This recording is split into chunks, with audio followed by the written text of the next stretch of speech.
ರಾಜ್ಯದಲ್ಲಿ ಚರ್ಚೆ ಹುಟ್ಟುಹಾಕಿರುವ ಚಿತ್ರದುರ್ಗ ಮೂಲದ ರೇಣುಕಸ್ವಾಮಿ ಹತ್ಯೆ ಪ್ರಕರಣಕ್ಕೆ ಸಂಬಂಧಿಸಿದಂತೆ ನಟ ದರ್ಶನ್ ಸೇರಿದಂತೆ 19 ಮಂದಿ ಆರೋಪಿಗಳನ್ನು ಪೊಲೀಸರು ವಶಕ್ಕೆ ಪಡೆದಿದ್ದು, ದಿನ ಕಳೆದಂತೆ ಪ್ರಕರಣ ಹೊಸ ತಿರುವು ಪಡೆದುಕೊಳ್ತಾ ಇದೆ. ಪ್ರಕರಣದಲ್ಲಿ ಹೊಸ ಹೆಸರುಗಳು ಕೇಳಿ ಬರ್ತಾ ಇವೆ. ಹತ್ಯೆ ಪ್ರಕರಣಕ್ಕೆ ಸಂಬಂಧಿಸಿದಂತೆ ನಟ ಚಿಕ್ಕಣ್ಣನಿಗೂ ಪೊಲೀಸರು ನೋಟಿಸ್ ನೀಡಲಿದ್ದಾರೆ ಎಂದು ಇದೀಗ ತಿಳಿದು ಬಂದಿದೆ.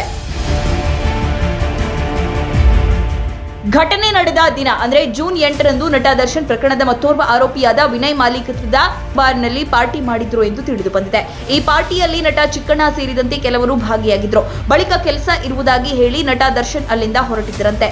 ರೇಣುಕಾಸ್ವಾಮಿ ಹತ್ಯೆ ನಡೆದ ದಿನವೇ ಪಾರ್ಟಿ ಮಾಡಿದ್ದರಿಂದ ಈ ಬಗ್ಗೆ ವಿಚಾರಿಸಲು ನೋಟಿಸ್ ನೀಡಲಾಗುತ್ತಿದೆ ಎಂದು ತಿಳಿದು ಬಂದಿದೆ. ಇನ್ನು ಕೊಲೆ ವಿಚಾರವಾಗಿ ಪಾರ್ಟಿಯಲ್ಲಿ ಏನಾದರೂ ಚರ್ಚೆ ನಡೆದಿತ್ತಾ ಎಂಬುದರ ಬಗ್ಗೆ ಮಾಹಿತಿ ಪಡೆಯುವ ಸಾಧ್ಯತೆ ಇದೆ.